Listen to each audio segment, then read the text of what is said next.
Hello students, how are you all. I hope कि आप सब मस्त होंगे और घर पर ही स्वस्थ होंगे। तो जैसे कि आप लोग जान रहे हो, हम लोग ने इलेक्ट्रोकेमिस्ट्री को स्टार्ट कर दिया है और हमने उसमें काफ़ी सारे वीडियोस भी कंप्लीट कर दिए हैं।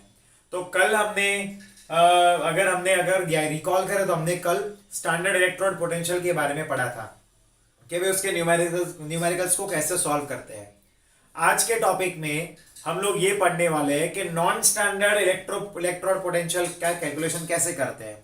यानी कि ऐसे हमारे पास इलेक्ट्रोड सेल है, यानी कि हमारे पास ऐसे सेल्स है जो नॉन स्टैंडर्ड कंडीशन में है, यानी कि जो स्टैंडर्ड कंडीशन में नहीं है। तो फिर हम उनके लिए कैसे न्यूमेरिकल को सॉल्व करें, तो हम उसको शुरू करेंगे। पे अटेंशन हियर। आज का हमारा टॉपिक है that is non standard electrode potential calculation.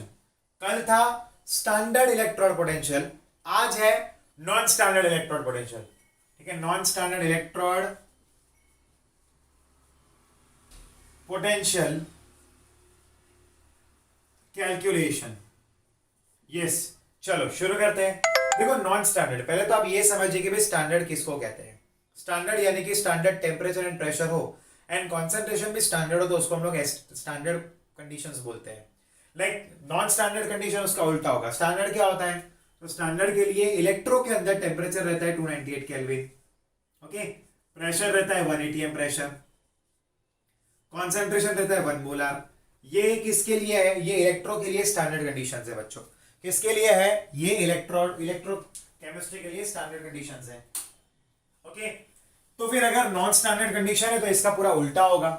यानी अगर टेम्परेचर इक्वल टू 298 केल्विन है, ठीक है, और प्रेशर इक्वल टू 1 atm है, कॉन्सेंट्रेशन 1 मोलार है, अगर ये ना हो, यानी कि temperature is not equal to 298 kelvin, pressure is not equal to 1 atm, concentration is not equal to 1 molar, तो उसको हम लोग क्या बोलते हैं? नॉन स्टैंडर्ड कंडीशंस बोलते हैं बच्चों।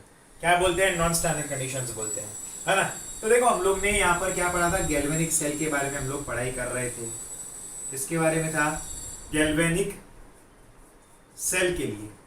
अब ये हमने पढ़ा था कि भाई गैल्वेनिक सेल के अंदर स्पॉन्टेनियस रेडॉक्स रिएक्शन होता है। स्पॉन्टेनियस रेडॉक्स रिएक्शन होता है, okay. Yes, spontaneous redox reaction में क्या होगा? Work is done by the system, यानी कि सेल खुद अपना काम करेगा। Work is done by the cell, work done by the cell. अब यहां पर अगर सेल खुद काम करेगा तो उसके डेल्टा जी की वैल्यू क्या आएगी? नेगेटिव आएगी। एक बार कुछ चीजों को रिकॉल करते हैं। हमने डैनियल सेल में कुछ और भी चीजें देखी थी, ठीक है। हमने डैनियल सेल में कुछ चीजें देखी थी, जरा ध्यान देना क्या था वो। हमने डैनियल सेल के अंदर कुछ चीजें पढ़ी थी और वो क्या थी कि एनोड के ऊपर क्या होता है? वहां पर ऑक्सीडेशन होता है, ठीक है। और एग्जांपल के तौर पे हमने क्या लिया था? लाइक हमने Zn लिया। Zn अपने इलेक्ट्रॉन को डोनेट करके Zn2+ बना रहा है, यानी उसने क्या किया? इलेक्ट्रॉन्स को डोनेट किया है, ठीक है कि नहीं। और कैथोड पे क्या होगा? कैथोड के ऊपर रिडक्शन होगा। क्या होगा? कैथोड के ऊपर रिडक्शन होगा, यानी कि वहां पर होगा क्या? तो कॉपर जो है वो 2 इलेक्ट्रॉन्स को गेन करके कॉपर 2 बना रहा है। समझे कि नहीं? कॉपर बना रहा है, समझे कि नहीं। यानी कि यहाँ पर +2 से, इसको एक्चुअली में इस तरह से लिखते हैं, यहाँ पर +2 से 0 हुआ है बच्चों, ठीक है। यहाँ पर क्या हुआ है? +2 से 0 हुआ है, यहाँ पर 0 से +2 हुआ है, ठीक है। तो यहाँ पर 0 से +2 हुआ है, यानी कि यहाँ पर क्या हुआ? ऑक्सीडेशन हुआ। और यहाँ पर +2 से 0 हुआ, यानी कि यहाँ पर क्या हुआ? रिडक्शन हुआ है बच्चों। क्या हुआ है? यहाँ पर रिडक्शन हुआ है। अब जरा ध्यान देना इधर, ठीक है, इधर रिडक्शन प्रोसेस हुआ है। अब बेसिकली अगर हम लोग 1 मोल इलेक्ट्रॉन के ऊपर चार्ज फाइंड करते तो कितना होता है? चार्ज ऑन 1 मोल इलेक्ट्रॉन कितना होता है? दैट इज 96500 कूलम रहता है। कितना रहता है? 96500 कूलम रहता है। लेकिन यहाँ पर गौर करने वाली बात यह है कि ये जो 96500 है उसको हम लोग बोलते हैं 1 फेराडे। क्या बोलते हैं? 1 फेराडे, दैट इज 96500 कूलम, ठीक है ना, that is called 1 faraday, okay. अब देखो यहाँ पर वर्क डन किसको बोलेंगे? W is equal to Q into आएगा V, समझे कि नहीं? Q इंटू V, ये हमारे लिए बन जाएगा, that is equation number 1। Equation number 1 बना। अब देखो यहाँ पर क्या होगा, मान लो कि भाई हमारे पास ऐसा है कंडीशन में कि if n moles of electrons are flowing, मान लो कि भाई सेल में n moles of electron flow हो रहा है, n मोल्स ऑफ इलेक्ट्रॉन का फ्लो हो रहा है, then total charge is equal to NF बनता है। मोल यानी कि n इंटू क्या होगा, total charge n into Faraday करने का उतना, यानी कि उसको हम लोग बोलते हैं net charge, total charge Q बोलते हैं बच्चों, ठीक है, क्या बोलते हैं, टोटल चार्ज Q बोलते हैं। अब यहाँ पर हमने जो ये Q क्या हो गया, टोटल चार्ज फ्लोइंग, कितना चार्ज भाई सेल के अंदर फ्लो हो रहा है, तो उसके लिए फॉर्मूला क्या है, that is n into F है। ओके, फॉर्मूला क्या है, n इंटू एफ है। लेकिन यहाँ पर V क्या बनेगा, तो V बनता है वोल्टेज, V क्या बनेगा, दैट इज वोल्टेज। इसको हम ई सेल भी बोल सकते हैं, क्या बोल सकते हैं, ई सेल। देखो आपको यहाँ पर क्या मिल गया, V is equal to E cell मिल गया, यहाँ पर रख सकते हैं। और Q की वैल्यू क्या मिली, NF मिली, यानी कि Q की एंड V की जो भी वैल्यू हमें यहाँ पर मिली है वो सारी वैल्यू को हम यहाँ पर रिप्लेस कर सकते हैं, हाँ कर सकते हैं। तो चलिए कर देते हैं। यहाँ पर W इज इक्वल टू क्या आएगा, Q की वैल्यू क्या है, तो वो NF है ना, N इंटू एफ आएगा, N इंटू एफ। ओके, और यहाँ पर V की वैल्यू क्या है, तो वो सेल E है, E है ना, E सेल, ठीक है, वो भी हमने रख दिया। अब देखो यहाँ पर क्या होता है कि क्योंकि ये एक स्पॉन्टेनियस प्रोसेस हो रहा है, यहाँ पर होगा कैसा, तो देखो work done is equal to minus delta G होता है ना, डेल्टा जी की वैल्यू क्या आती है, नेगेटिव आती है, क्योंकि यहाँ पर स्पॉन्टेनियस प्रोसेस हो रहा है, यानी कि सेल खुद काम कर रहा है, work is done by the cell, by the system, है ना, that is why delta G की वैल्यू क्या आएगी, नेगेटिव आएगी। और ऐसी कंडीशन के अंदर क्या मिलेगा, that is equal to NF E cell, क्या मिलेगा, NF E सेल। लेकिन देखो खास करके बहुत सारे बच्चों को तो यही नहीं पता होता कि भाई डेल्टा जी क्या होता है, तो डेल्टा जी यानी कि गिब्स फ्री एनर्जी बोलते हैं, गिब्स फ्री एनर्जी। तो ये गिब्स फ्री एनर्जी को समझने के लिए आप समझ लो कि भाई सिस्टम के अंदर जी जितनी एनर्जी है, कोई भी सिस्टम है उसके अंदर जी जितनी एनर्जी है, ठीक है। अब वो क्या कर रहा है, मान लो वो अपनी एनर्जी को अगर लूज कर रहा है, ठीक है, ये अगर एनर्जी को लूज कर रहा है तो उस वो एनर्जी किसी को दे रहा है, तो खुद की तो एनर्जी घटेगी ना उसकी, तो उसकी एनर्जी घटेगी, यानी कि क्या होगी, माइनस होगी, माइनस होगा, यानी कि डेल्टा जी यहाँ पर डिक्रीज हो रहा है, यानी कि वो होगा नेगेटिव, ठीक है। और अगर मान लो कि भी वो एनर्जी को गेन कर रहा है, इनपुट में जा रहा है, तो डेल्टा जी उसका बढ़ेगा, यानी कि उसकी वैल्यू क्या बनेगी, पॉजिटिव से रिप्रेजेंट करते हैं हम लोग, किससे करते हैं, पॉजिटिव से। अब देखो यहाँ पर ये क्या मिल गया हमें, तो minus delta G equal to NF E cell आया। अब पूरी इक्वेशन को -1 से मल्टीप्लाई करते हैं, multiply the above equation by -1, है ना, तो ये क्या आ जाएगा, delta G equal to -NF E cell आ जाएगा। और यही हमें क्या मिल गया, डेल्टा जी का फॉर्मूला मिल गया, यही क्या मिल गया, डेल्टा जी का फॉर्मूला मिल गया। लेकिन अगर ये स्टैंडर्ड कंडीशन में होता तो हम क्या लगाते, अगर ये स्टैंडर्ड कंडीशन में होता तो ये लगता delta G not equal to -NF E0 cell, है ना, क्या लगता, delta G not equal to -NF E0 cell, जो स्टैंडर्ड कंडीशन बता रहा है। लेकिन हमें आगे पढ़े हुए है कि भाई E0 सेल क्या होता है, तो E0 सेल होता है E0 reduction potential of cathode, ODE sorry, and minus reduction potential of anode, ठीक है, reduction potential of cathode minus reduction potential of anode. अब यहाँ पर डेल्टा जी क्या है, स्टैंडर्ड कंडीशन में हमने लिया हुआ है, ठीक है। डेल्टा जी नॉट क्या होता है, Gibbs free energy change in standard condition, delta G not मैं लिख देता हूँ, चलो डेल्टा जी नॉट क्या मिला, Gibbs free energy change at standard condition, किसके लिए है ये, स्टैंडर्ड कंडीशन के लिए, Gibbs free energy at the standard condition के लिए वो है, इज इट ओके। यहाँ पर इस इक्वेशन में n क्या रहता है, n is equal to number of moles आएगा, नंबर ऑफ मोल्स आएगा, ठीक है। f की वैल्यू क्या बनेगी, f की वैल्यू रहती है 96500 कूलम, ठीक है। तो ये फॉर्मूला हमें मिल गया, that is change in the Gibbs free energy, उसका फॉर्मूला हमें यहाँ पर मिल गया।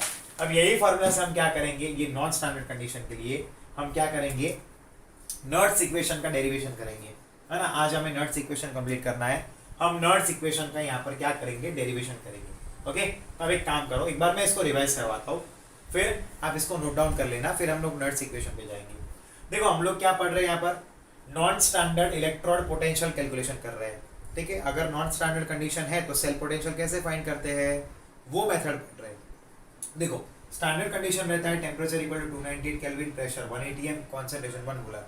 लेकिन अगर ये इक्वल टू ना हो तो वो बन जाएगा नॉन स्टैंडर्ड कंडीशन, ठीक है। अब देखो गैल्वेनिक सेल के लिए क्या होता है, work is done by the system होता है, तो W equal to Q into V होगा। तो Q क्या होता है, द नेट चार्ज कितना पूरे सेल के अंदर टोटल चार्ज कितना फ्लो हो रहा है। लेकिन टोटल चार्ज की फॉर्मूला क्या है, एक्चुअल में इसको लिखते हैं N small N capital F लिखते हैं, small N capital F that is equal to Q.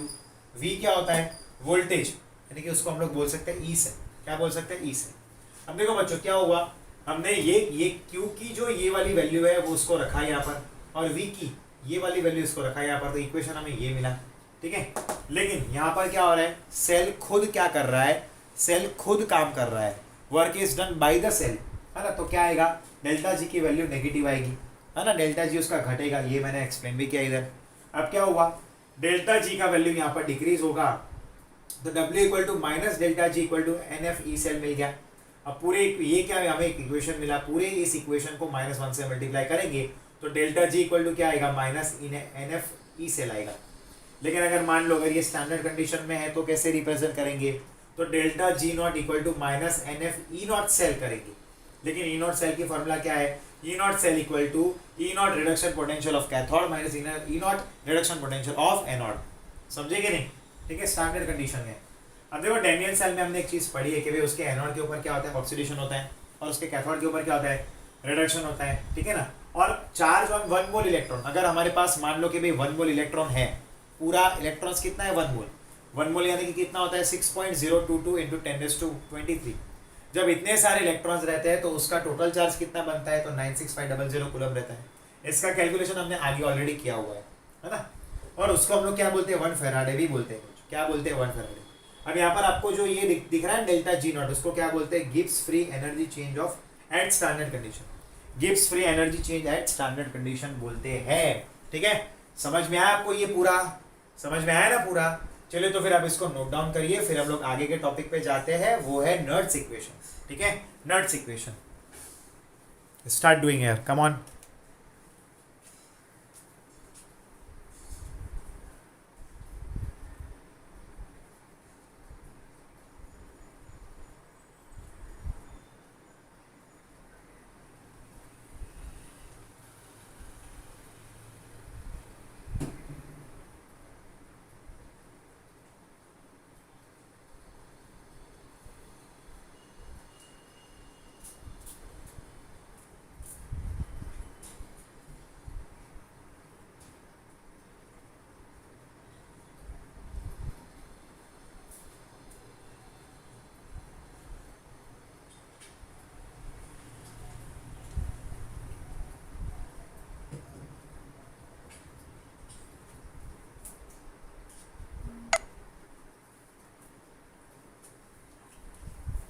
चलो वैसे नोट डाउन में तो काफ़ी टाइम जाएगा, आप इसका स्क्रीनशॉट ले लो, ठीक है, फिर शांति से अच्छे हैंडराइटिंग से इसको लिख देना, ठीक है।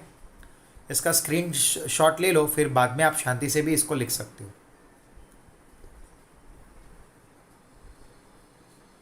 चलो अब देखो नर्ड्स इक्वेशन में कैसे जाएंगे। अब यहाँ पर आपने क्या देखा कि भाई देखो एक बात तो फिक्स रहती है कि कोई भी सेल हो उसके एनोड के ऊपर तो ऑक्सीडेशन ही होगा, और कोई भी सेल हो उसके कैथोड के ऊपर तो रिडक्शन ही होगा। फर्क सिर्फ इतना होता है कि टर्मिनल में फ़र्क रहता है। अगर हम इलेक्ट्रोलाइटिक सेल लेते हैं तो हमारा एनोड ऑक्सीडेशन बनता है, वो पॉजिटिव टर्मिनल बनता है, और कैथोड नेगेटिव टर्मिनल बनता है। लेकिन अगर हम लोग मान लो गैल्वेनिक सेल लेते हैं तो हमारा एनोड जो है जिसमें ऑक्सीडेशन हो रहा है वो नेगेटिव टर्मिनल बनेगा, और कैथोड जो है जो पॉजिटिव टर्मिनल का काम करेगा, है ना। बस फ़र्क इतना है कि उसके टर्मिनल्स बदल जाते हैं, बट वहाँ पर प्रोसेस तो जो हो रही है वो एक ही रहेगी, है ना। और इतना याद रखना, सारे सेल के अंदर रेडॉक्स रिएक्शन तो होता ही है, सारे सेल के अंदर रेडॉक्स रिएक्शन तो होता ही है, ये एकदम फिक्स बात है। वैसे आप लोग ने ऑलरेडी आगे पढ़ा है कि भी इलेक्ट्रोलाइटिक सेल में क्या होता है। अब आपने ये चीज़ तो पढ़ी हुई कि भाई इलेक्ट्रोलाइटिक सेल में क्या होता है। तो इलेक्ट्रोलाइटिक सेल के अंदर होता ये है कि उसके अंदर इलेक्ट्रिकल एनर्जी जो है वो केमिकल एनर्जी में कन्वर्ट होती है, एंड फिर हमारे पास गैल्वेनिक सेल में क्या होगा, केमिकल एनर्जी जो है वो इलेक्ट्रिकल एनर्जी में कन्वर्ट होती है। ठीक है, ये चीजें हम लोग ने आगे ऑलरेडी पढ़ चुके हैं। अब हम लोग नर्ड्स इक्वेशन को डिराइव करेंगे, है ना, ध्यान देना। अब आप लोग नर्ड्स इक्वेशन को डिराइव करेंगे।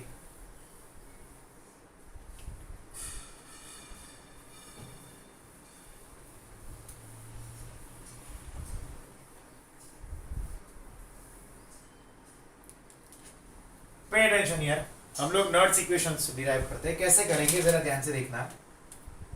अब देखो, एक हम लोग यहाँ पर एक थर्मोडायनामिक की फॉर्मूला का हेल्प लेंगे।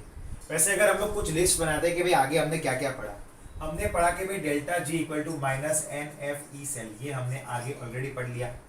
लेकिन अगर ये स्टैंडर्ड कंडीशन हो तो क्या बनेगा, delta G not equal to minus N F E not cell होगा। करेक्ट है, ये अगर स्टैंडर्ड कंडीशन हुआ तो ये दोनों फॉर्मूला हमने आगे ही लिखी। ठीक है, हमने डिराइव की फॉर्मूला। अब देखो स्टैंडर्ड कंडीशंस क्या होता है, टेम्परेचर उसके लिए होता है 298 केल्विन। ठीक है, प्रेशर कितना रहेगा 180 एम, कॉन्सेंट्रेशन कितना रहेगा 1 मोलार। सही है कि नहीं। एंड देखो अब ये और एक और चीज पढ़े कि भाई E not cell equal to reduction potential at cathode minus reduction potential at anode, ये भी हम लोग पढ़ चुके हैं आगे। ठीक है, अब देखो हम लोग कुछ फॉर्मूला डिराइव करते हैं। अब हम लोग यहाँ पर थर्मोडायनामिक की फॉर्मूला को डिराइव करेंगे। हालांकि आपको ये फॉर्मूला अगर याद है तो अच्छी बात है। ये फॉर्मूला बेसिकली फिजिक्स की फॉर्मूला है जहाँ से हम लोग ये नर्ड्स इक्वेशन को डिराइव करेंगे। बेसिकली टेक्स्ट बुक के अंदर इतना डिटेल में डेरिवेशन नहीं दिया है, बट हम कर रहे हैं हमारे नॉलेज के लिए। ठीक है, ओके। देखो अब फिजिक्स में एक थर्मोडायनामिक की फॉर्मूला आती है, that is delta G equal to delta G not plus R T L N Q, ये फॉर्मूला आती है। अब अगर आप लोग नहीं पढ़े तो कोई बात नहीं, अभी तो आपने पढ़ लिया है, बस अभी पढ़ लिया तो अच्छी बात है। अब देखो क्या होगा, अब देखो डेल्टा जी की वैल्यू का वहां पर जो रखी हुई है वही वैल्यू यहाँ पर रखते हैं। ठीक है, अब देखो इसको मैं एक काम करता हूँ, इसको मैं इक्वेशन नंबर 1 ले लेता हूँ और इसको मैं इक्वेशन नंबर 2 ले लेता हूँ। ठीक है, अब देखो पुटिंग, अब मैं क्या कर रहा हूँ, पुटिंग द वैल्यूज ऑफ, जरा ध्यान से देखना, putting the values of delta G and G not in above equation. Above equation हम लोग क्या कर रहे हैं, ऊपर की इक्वेशन में वैल्यू को पुट कर रहे हैं। अब देखो डेल्टा जी की वैल्यू क्या है, minus N F E cell. ठीक है, इक्वल टू क्या आएगा, minus N F E not cell plus R T L N Q मिल गया। ठीक है, अब एक काम करते हैं, पूरी इक्वेशन को माइनस एन एफ से डिवाइड करते हैं, dividing the above equation by minus N F. तो पूरी इक्वेशन को माइनस एन एफ से डिवाइड करते हैं। लाइक यहाँ पर ये minus N F E cell आ गया, divide by minus N F आया, equal to minus N F E not cell divide by minus N F आ गया, plus R T L N Q upon N F, लेकिन minus में। अब जरा ध्यान से देखना, जो भी कट आउट हो रहा है उसको कट कर दो। लाइक ये माइनस माइनस तो गया, ये भी गया, ये माइनस माइनस गया, ये एन एफ भी गया। ठीक है, अब देखो फॉर्मूला क्या मिल गया, E cell equal to E not cell minus R T upon N F L N Q. लेकिन देखो एक चीज आपको ऑलरेडी पता है कि एल एन का मतलब क्या होता है, 2.303 लॉग बेस 10, ये होता है उसका मतलब, है ना। तो एल एन की वो वाली वैल्यू हम रख सकते हैं। ठीक है, यहाँ पर टी क्या बनेगा, तो यहाँ पर टी यानी कि टेम्परेचर रहेगा, बट यहाँ पर हम टेम्परेचर को केल्विन में ही लेते हैं। ठीक है, टेम्परेचर को केल्विन में ही लेते हैं। ठीक है, आर क्या है, R is the gas constant है। आर क्या है, गैस कांस्टेंट है, इसकी वैल्यू फिक्स रहती है 8.314। सही है क्या नहीं, 8.314 रहती है ना। और यूनिट क्या बनेगा, जूल पर मोल इंटू केल्विन, जूल पर मोल इंटू केल्विन, ये उसकी फॉर्मूला है। ठीक है, एन क्या आएगा, N is equal to number of moles होता है, एन क्या है, N is equal to moles आएगा। लेकिन बच्चों आपके लिए ये बात नहीं है, क्यू क्या है। देखो क्यू में कोई बात बड़ी बात नहीं है, क्यू यानी कि बनता है रिएक्शन कोएफिशिएंट। रिएक्शन को मैंने शॉर्ट में लिखा है RXN, कोएफिशिएंट हम लोग करेंगे अभी, सब क्लियर होगा आपको। रिएक्शन कोएफिशिएंट बोलते हैं बच्चों उसको, क्या बोलते हैं, रिएक्शन कोएफिशिएंट। चलिए अब सारी वैल्यू यहाँ पर रिप्लेस करते हैं। अब देखो E cell equal to E not cell -2.304, ठीक है, 303 RT अपॉन NF। R की वैल्यू कितनी है, मल्टीप्लाई बाय 8.314 इनटू टेम्परेचर कितना होगा, क्योंकि स्टैंडर्ड कंडीशन है तो 298 केल्विन, डिवाइड बाय 96500, लॉग क्या आएगा Q, ठीक है। लेकिन देखो जब हम इसके पूरे का कैलकुलेशन करेंगे ना, आप खुद भी कर सकते हो अभी कैलसी लेकर, ठीक है, तो क्या आएगा आप खुद ट्राई करिए, चलो कैलसी लेकर आप खुद ट्राई करिए। इसके पूरे का आता है वैल्यू 0.059, यस, उसके पूरे का वैल्यू कितना आता है 0.059। चलिए तो फिर अब फाइनल इक्वेशन क्या आएगा हमारे लिए, E cell equal to E not cell minus 0.059, एक minute, E cell equal to E not cell minus क्या आएगा, दैट इज 0.059 बाई क्या आएगा n log q, ये फॉर्मूला के log q, और क्या आएगा बेस 10। अब देखो बच्चों जरा ध्यान देना, ये जो इक्वेशन हमें मिला है दैट इज कॉल्ड नर्ट्स इक्वेशन। क्या बोलते हैं, नर्ट्स इक्वेशन बोलते हैं। ये पूरे इक्वेशन को हम लोग क्या बोलते हैं, नर्ट्स इक्वेशन बोलते हैं, ठीक है।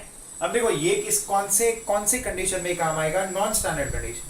लेकिन नॉन स्टैंडर्ड कंडीशन में आपको याद रखना है टेम्परेचर तो 298 केल्विन ही रहेगा, फिर प्रेशर नॉट इक्वल टू 1 रहेगा and concentration not equal to 1 रहेगा। यानी कि ये जो इक्वेशन है ये टेम्परेचर 298 केल्विन के ऊपर ही एप्लीकेबल रहेगा, और ये वाला इक्वेशन मोस्ट आईएमपी का काम करता है। इट इज वेरी आईएमपी, मैं इसको 3 स्टार करता हूँ, ठीक है। अब देखो ये इक्वेशन से हम फाइंड क्या कर सकते हैं, तो ये इक्वेशन से हम लोग हाफ सेल के लिए सेल पोटेंशियल फाइंड कर सकते हैं, और हम लोग कंप्लीट सेल या फिर फुल सेल के लिए फाइंड कर सकते हैं। ये दो उसके मेन यूजेस है बच्चों, ये दो क्या है उसके मेन यूजेस में आते हैं। चलो एक बार वापस मैं आपको पूरा एक्सप्लेन कर देता हूँ ताकि आपको क्लियर हो जाए, ठीक है। हम लोग क्या कर रहे हैं, नर्ट्स इक्वेशन। अब देखो हम लोग ने आगे ऑलरेडी क्या क्या पढ़ा था कि भाई delta G equal to minus N F E cell, and हमने क्या पढ़ा, delta G not equal to minus N F E not cell. ये किसके लिए है, ये वाला स्टैंडर्ड कंडीशन, यानी कि temperature 298 kelvin, pressure 1 atm, concentration 1 molar. लेकिन ई नॉट सेल की वैल्यू क्या होती है, E naught reduction potential at cathode minus reduction potential at anode आएगा, ठीक है।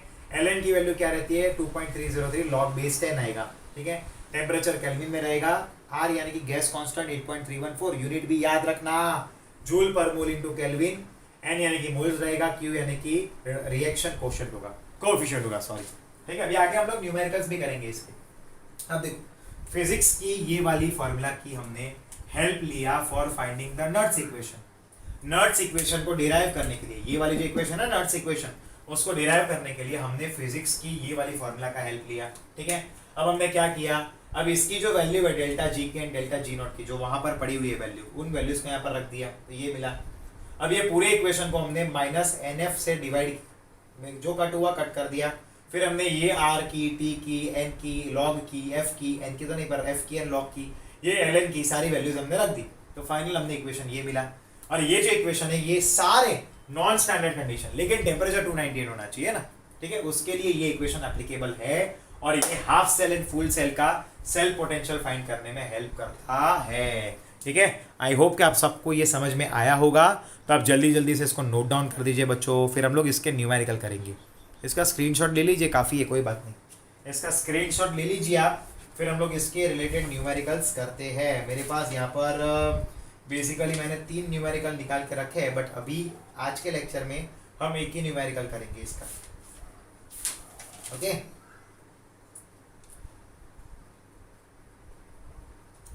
यस, हो गया आपका।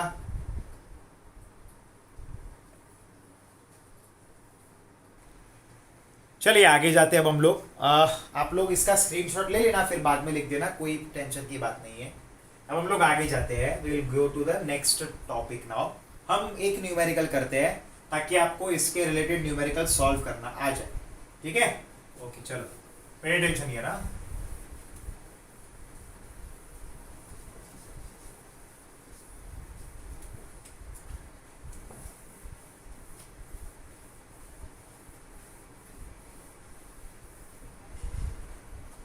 चलो ध्यान देना यहाँ पर, pay attention here. Nernst equation on half cell, पहले हम लोग हाफ सेल के ऊपर नर्ट्स इक्वेशन अप्लाई करते हैं, ठीक है। उसमें हम लोग एक न्यूमेरिकल देखेंगे।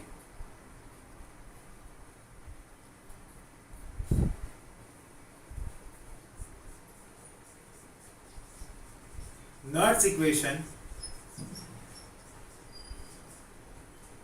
इक्वेशन ऑन हाफ सेल, ठीक है। पे अटेंशन हियर। देखो क्वेश्चन ये दिया है हमें कि भाई हमारे पास m plus m solid E not mn plus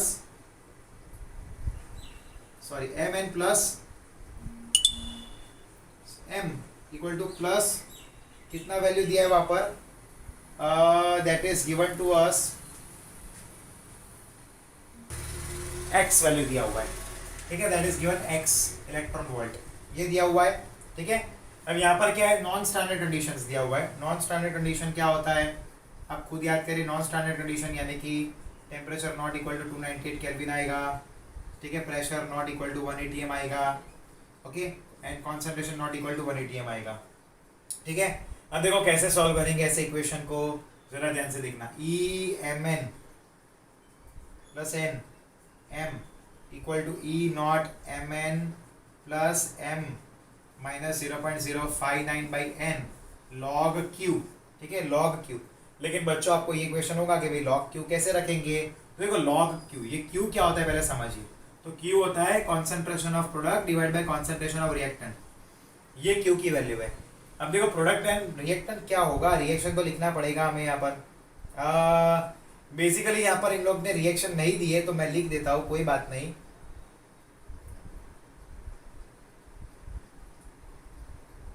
okay, basically reaction ये m n plus plus electron minus gives m solid, ठीक है, ये प्रोडक्ट है। तो मैं यहाँ पर लिख रहा हूँ m सॉलिड, ये प्रोडक्ट का कॉन्सेंट्रेशन हुआ, डिवाइड बाय रिएक्टेंट क्या है m n प्लस, ठीक है, ये हुआ q के लिए। अब जरा ध्यान से देखो, कोई भी सॉलिड रहता है ना, उसका कॉन्सेंट्रेशन 1 ही रहता है, ये याद रखना। और m n प्लस 1 वो कितना है, तो C1 जितना, यानी कि कॉन्सेंट्रेशन उसका लिया है हमने, C1 जितना कॉन्सेंट्रेशन लिया है, ठीक है। अब देखो यही वाले फॉर्मूला को हम कहाँ रखेंगे, यही वाली जो वैल्यू मिली उसको यहाँ रखते हैं। तो जरा ध्यान से देखना क्या आएगा, EMN plus m equal to E not mn plus m minus 0.059 by n log q, ठीक है। अब देखो EMN, अब यहाँ पर क्या आएगा, ये तो वैसे का वैसा रहेगा, EMN plus m equal to इसकी वैल्यू क्या आएगी, उसकी वैल्यू x के बराबर है, x लिया हमने, माइनस 0.059 अपॉन n, मोल तो कितना आएगा, n जितना ही आएगा, ठीक है। log क्या आएगा, 1/C1, ये q की वैल्यू आ गई, दैट इज 1/C1। यही तो है q की वैल्यू, ये अपना q है और ये अपना q की वैल्यू है, ठीक है। और ये हमें आंसर मिल गया, बस इतना ही करना है और आगे कुछ नहीं करना है। चलो मैं वापस समझाता हूँ। हमें एक सेल दिया है, हाफ सेल दिया है ना, पूरा सेल नहीं दिया, तो हाफ सेल के लिए इतना लिखा है m n plus slash m solid, यानी कि उसका रिडक्शन हो रहा है इधर, ठीक है। E not mn plus m equal to x electron volt लिया हुआ है, ये उसकी वैल्यू है। ये नॉन स्टैंडर्ड कंडीशन के लिए तो हम लोग ने ये फॉर्मूला रखी। अब यहाँ पर Q क्या होता है वो हमें समझना था ना, आगे जो डेरिवेशन किया था वहां पर Q के बारे में ज्यादा हमने लिखा नहीं। तो बच्चों यहाँ पर ध्यान देना कि हमारे पास कोई भी रिएक्शन है, देखो मैं रिएक्शन लिखवा देता हूँ आपको। चलो कोई भी रिएक्शन हमारे पास है, इसकी रिएक्शन क्या है, तो ये m n plus plus any electron gives m, ये क्या है, रिएक्टेंट का कॉन्सेंट्रेशन है, ये प्रोडक्ट का कॉन्सेंट्रेशन है, ठीक है। अब देखो यहाँ पर Q के लिए क्या होता है, Q is equal to concentration of product divide by concentration of reactant, ये होता है। Q क्या होता है, concentration of product divide by concentration of reactant. अब हमारा प्रोडक्ट क्या है, ये सॉलिड फॉर्म में, याद रखना है ना, ये प्रोडक्ट है हमारा, ये रहा सॉलिड फॉर्म में। याद रखना सॉलिड कोई भी होना तो उसका कॉन्सेंट्रेशन 1 मोलर ही रहता है, 1 ही रहेगा, ये गुरु मंत्र याद रख लो आप। सॉलिड कोई भी हो उसका कॉन्सेंट्रेशन क्या रहेगा, 1, तो वो हमने रख दिया। रिएक्टेंट क्या है, m raise to n plus है, ये उसका चार्ज है यानी कि, ठीक है, r है, पर उसकी वैल्यू हमने कॉन्सेंट्रेशन कितना लिया है, C1 के बराबर लिया है, ठीक है। मैं लिख देता हूँ यहाँ पर m n plus is equal to C1 जितना है, ठीक है ना, C1 जितना कॉन्सेंट्रेशन हमने लिया है, बस तो ये रखा। अब ये वाली वैल्यू को इधर रख दिया, इसको क्या दिया, x दिया, x रख दिया हमने, खत्म। इस तरह से ये न्यूमेरिकल हो गया, एग्जांपल नंबर 1। अब इसी तरह से आपको वैल्यूज वाले भी बहुत सारे न्यूमेरिकल आएंगे बच्चों, इसी तरह से बहुत सारे वैल्यूज वाले भी न्यूमेरिकल आते हैं जो आपको करने कंपलसरी हो जाते हैं, ठीक है ना। तो वो जो वैल्यूज वाले न्यूमेरिकल्स है वो हम लोग अगले आने वाले वीडियो लेक्चर में करेंगे। ये लेक्चर को आगे ज़्यादा नहीं बढ़ाते हैं क्योंकि ये टॉपिक बहुत ज़्यादा इंपॉर्टेंट है, इसको स्टेप बाय स्टेप समझना ज़रूरी है और इसके लिए स्लो जाना भी ज़रूरी है। हमें कोई जल्दी नहीं है। अब मैक्स टू मैक्स मैंने बताया था कल के वीडियो में भी कि मैक्स टू मैक्स मेरे को चाहिए 4 जितने वीडियो। आज का वीडियो गिन लिया, अब मेरे को 4 जितने वीडियो में हमारा चैप्टर कंप्लीट हो जाएगा। मैक्स टू मैक्स 5 वीडियो, उससे ज़्यादा नहीं।